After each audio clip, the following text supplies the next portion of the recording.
Iya. Dan keempat itu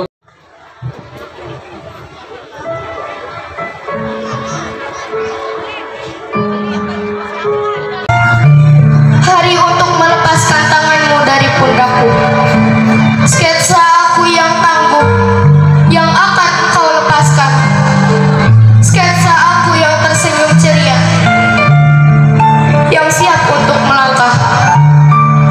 Ibu bapak guruku tersayang, aku telah siap meneruskan impianku ini. Terima kasih telah membimbingku. Terima kasih bersabar atas kenakalanku.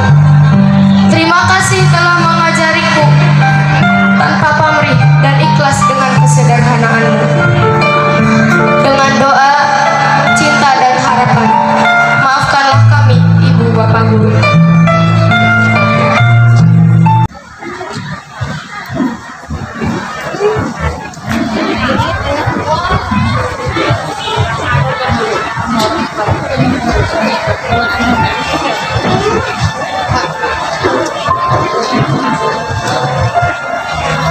Syamladi Farudin, putra dari Bapak Warli dan Ibu Helen Handayani.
Juara 2 Ananda Labibah Lubatul Amalia, dan juara 3 Fahmi Rahman Febrian.